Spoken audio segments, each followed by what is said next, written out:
জালসায় স্বামী স্ত্রী কথা বন্ধ করে দিয়েছে 2 জন 3 দিন, কেউ কারো দিকে কথা বলে না, তাকায়ও না।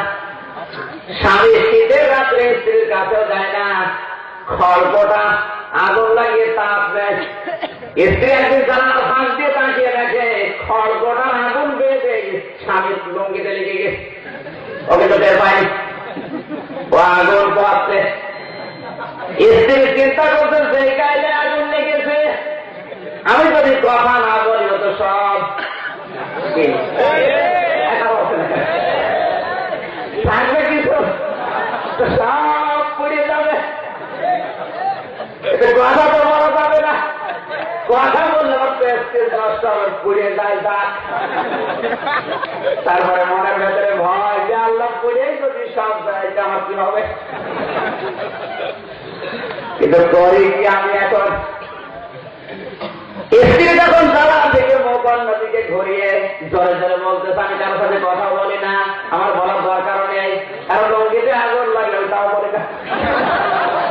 আমি চিন্তা করে হচ্ছে কি, তাকিয়ে দেখে লঙ্গিতে আগুন, তাড়াতাড়ি পানি দিয়ে দিয়ে বলে আল্লাহ তওবা করছে তোমার নামে, কোনদিন আর বর সাথে কথা বন্ধ করো না। এতটুকু একটা বাড়ি 3 দিন মাত্র কথা বন্ধ করে দিয়ে যদি এত বড় সমস্যা হয়, জান্নাতের বিশাল বাড়ি কথা বন্ধ করে দিলে সংসার দেখবে। হযরতে আদম আলাইহিস সালাম শেষ পর্যন্ত স্ত্রীর মন রক্ষা করার জন্য রাজি হয়ে গেলেন, গাছের কাছে চলে গেলেন। গাছ কিন্তু কাঁপছে, ডাক দিয়ে মানে আমাকে ছেড়ে দেন না, আল্লাহ নিষেধ করে দিয়েছে। আমার গায়ে হাত দেওয়ার সঙ্গে সঙ্গে দেখে অবরোধ দেখে দেবে বিরোধী দল, আমার কাছে আসবেন না, আমার কাছে আসা নিষেধাজ্ঞা তা করা বা হাবি হিসা যারা তত্ত্বাবধায়কের কাছে আসাই নিষেধাজ্ঞা আপনি তুলে দিতে চান, এখানে আসবেন না। হযরত আদম থমকে দাঁড়ালেন। হাওয়া চিন্তা করে আমার স্বামী যদি না চলে আর তো থাকবে না, কথা বলছে না, কারণ আমার হিতাকাঙ্ক্ষী বলেছে আমার দাদা বাবু, আমার দাদার কথা যদি আমি রাখতে না পারি, কারণ 5টা সিটিতে তো প্রমাণ হয়ে গেছে আমার অবস্থা কোন জায়গায়। মানুষের যখন আবল তাবল হয় ওর মাথা কিন্তু ঠিক থাকে না। ছাগল হারিয়েছে একজনের শুনলাম দৌড়াচ্ছে, ছেলে সাথে পথের ভেতরে দেখা, ছেলে বলে আব্বা আপনার কোথায় যান এত করে, বুড়া মানুষ বলে ওরে ভাই টের তো পাওনা ছাগল হারিয়ে। চিন্তা করছে বাবা আমার ভাই বলবে জীবনে রাখবে, একবারে বাড়িতে গিয়ে মাকে ডাকতে বলে মা বাবা আমার ভাই দিকে। মা চিন্তা করে নিজের মাথা ঠিক আছে, বাড়িতে বাড়িতে যখন এসেছে খাবার দাবার দেওয়ার পরে ডাক বলো তোমার কি মাথা ঠিক আছে? বলে কেন, তুমি কি ছেলেকে নাকি ভাই করে ফেলে? বলো ওরে না ছাগল হারানো হয়, 5,000 টাকা তো ছাগল হারিয়েছে, যদি বউকে মা বলে ফেলে ছেলেকে ভাই বলে। দেখে যে অবস্থা 5 বছর পরে ক্ষমতা থাকবে কি থাকবে না টিভিতে সব বলে দিয়েছে। তারপরে চলবে না চলবে কি আপনি সব বুঝতে পারছেন? আমার ভাইরা, হযরত আদম যখন রাজি হচ্ছেন না, হাওয়া তাড়াতাড়ি করে গাছের ফলটা ছেড়ে ফেললেন, ফল সরতে আরম্ভ করেছে। গাছের আর বরকত করে রব্বুল আলামিন আমাকে নিষেধ করার পরেও যে মেয়েটি আমার শরীর থেকে কর সরিয়েছে, এই মেয়েটি যখন বয়সপ্রাপ্ত হবে এর শরীর থেকে তুমি কর সরিয়ে নিও। মেয়েদের যে মাসে 3 দিন 7 দিন 10 দিন নাপাক অবস্থায় থাকে, এটা কিন্তু গাছের বরদোয়া।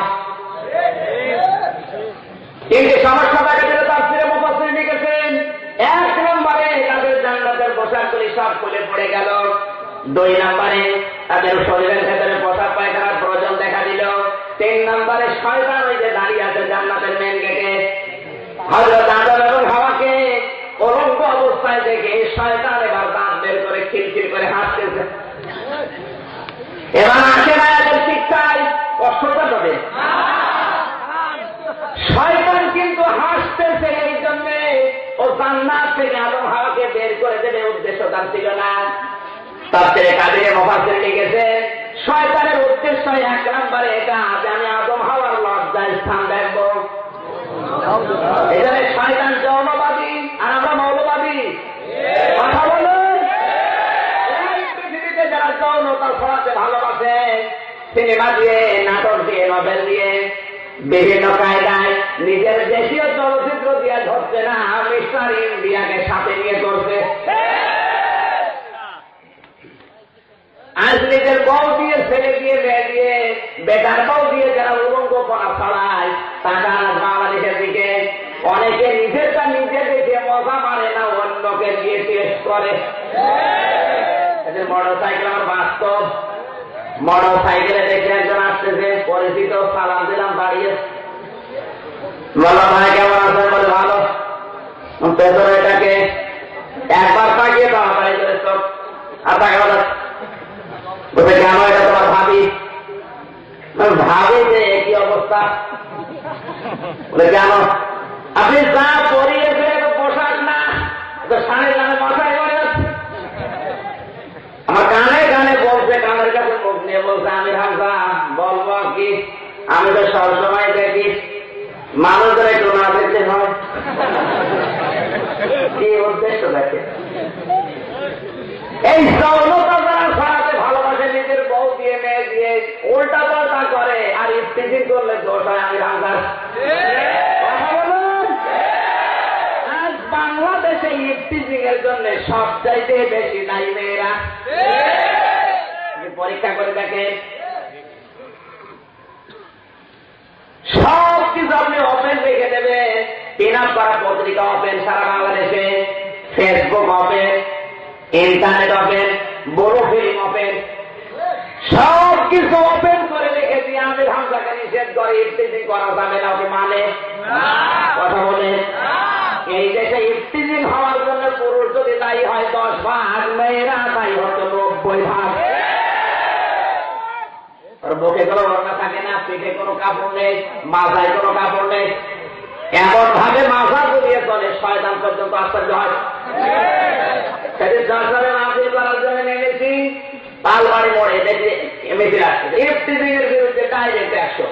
চিন্তা করলাম, আল্লাহ যদি এখানে পুলিশ আমার দেখে, না জানে বা কোন সালের অপরাধী বলে ধরে, তাড়াতাড়ি করে একটা দোকান করবো, দেখে আমার পাশে আসবো, আরে ভাই আপনার কম করে আমি আসলাম এখানে, আর আপনি আমার হুজুর একটা কথা বলি, বলেন এটা মিছিল আসছে, সেই মিছিলটা সহি সালামতে যেন হয়, এই জন্য সরকার আমাকে দায়িত্ব দিয়েছে।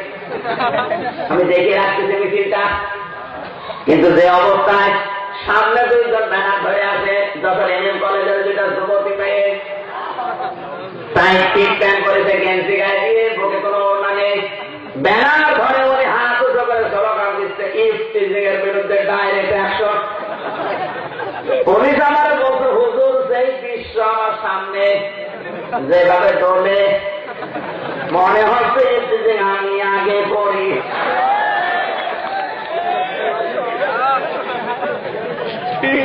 আমার যতটুকু কনফিডেন্স বাংলাদেশের উপরে, এই দেশে ইফতিজিং এর জন্য, ধর্ষণের জন্য সবচেয়ে বেশি দায়ী মেয়েরা। কোন পুরুষকে, কোন যুবককে যদি ইফতিজিং এর জন্য, ধর্ষণের জন্য 10 বছর জেল দেওয়া হয়, আমার মনে হয় ওই মেয়েকে আর ওই মেয়ের গার্জিয়ানকে 20 বছর জেলে দেওয়া দরকার। এটা বেয়াদব উল্টা পাল্টা করে চালায়। অনেকের বউ সুন্দর দিশায় বায়না করবে কি, আরো সুন্দর করে বাইরের মতো সাজায়, না এলাকায় পায় নেই। মোটর সাইকেলের পেছনে বিভিন্ন কায়দায় নিয়ে উনি যাচ্ছে মতিহারের বাজারে, লোকজনকে দেখায় যে জিনিস একটা আমার আছে। রাস্তাঘাটে যারা দাঁড়িয়ে থাকে, উল্টা পাল্টা কিছু মানুষেরা বলে আরেকজনকে ডেকে, দেখ একটা মাল যাচ্ছে, ও মাল নাকি, কথা বলুন। আপনার যুবতী মেয়েকে দেখে, আপনার বউকে দেখে কেউ যদি বলেন যে মাল গেল রে, ও মালের পেটে আর ভালো মাল আসবে না, আসবে 70 নাম্বার। কারণ সন্তান যদি পৃথিবীতে আল্লাহর ওলি বানাতে হয়, মেয়েদের পেট খুব গুরুত্বপূর্ণ জায়গা। মেয়েদের এই পেট যত খারাপ হবে, তত খারাপ সন্তান ওখানে তৈরি হবে। পেট উল্টা পাল্টা করে চালাবা, ওখানে আব্দুল কাদের জেলানি আসবে, অত পাগল আল্লাহ থামত। কথা বলেন, আব্দুল কাদের জেলানি যদি তৈরি করতে হয়, এই মুহূর্তে মেয়েদেরকে পর্দায় ঢুকিয়ে দেওয়া দরকার। আব্দুল কাদের মা, আব্দুল কাদের জেলানির মায়ের জীবনে দেখুন, সবচেয়ে বেশি তার জীবনে ছিল পর্দা। তার বাবা একদিন কাপড় পরিয়ে দিচ্ছে আগুন লাগিয়ে, লোকজন বলে, হলো নতুন কাপড় পরিয়ে দেন কেন? বলে ভাই আপনারা জানেন না এই কাপড়টা কয়েকদিন আগে আমি কিনেছি, এটা পরে আমার স্ত্রী সব সময় থাকে। এটা আজকে গোসল করার পরে স্ত্রী বাইরে নাড়ে এই যে শোকাতে দেয়, বাইরে বাইরে একজন আমার কাজ করছিল, কাজ করার নাম কি শ্রমিক।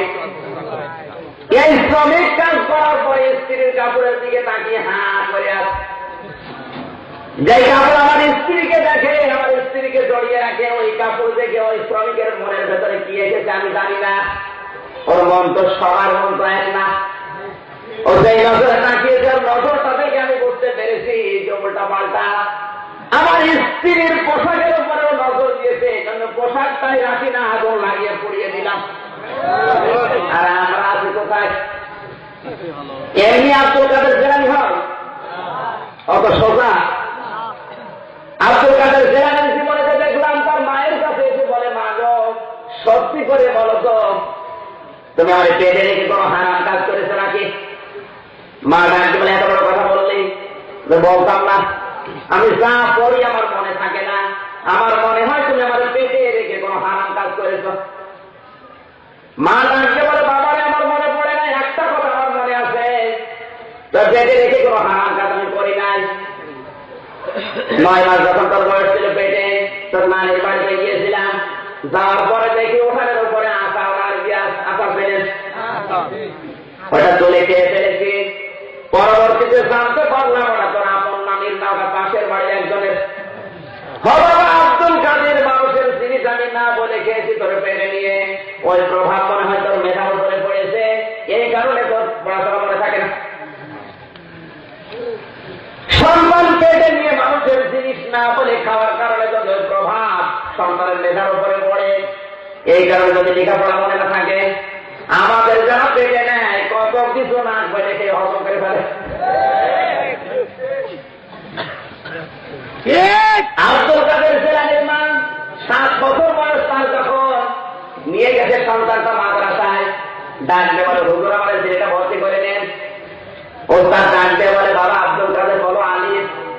হযরত আব্দুল কাদের বলে, হুজুর আলিফের মানে কি? আলিফের মানে তো আমি জানি না। এত বছর ছেলে মেয়ে পড়ালাম, কেউ জিজ্ঞাসা করে না আলিফের মানে কি। আলিফের কোনো মানে হয় না। বলে হুজুর যে জিনিসের মানে হয় না ও জিনিস আমি পড়ি না। লাভ আছে। ডাক্তার জাকির নায়েকের 12 খন্ড লেকচারের 17 নম্বর পৃষ্ঠায় আছে, দেখবেন সূরা কমারের একটা আয়াতের উদ্ধৃতি দিয়েছেন, আল্লাহ বলেন কোরআন সহজ করে দিয়েছি, এখান থেকে উপদেশ নেওয়ার মতো কেউ কি নেই। এ কথা কার? এই আয়াতের তাফসীরে মুফাসসিরিন গ্রাম লিখেছেন, কেউ যদি কোনো কিছু পড়তে চায়, ডাক্তার জাকির নায়েক এটা দিয়েছেন, কেউ যদি কোনো কিছু পড়তে চায়, পড়ার হক বা অধিকার হচ্ছে 4টি। 1 নাম্বার ওটা শুদ্ধ করে পড়তে হবে, 2 নাম্বার ওটা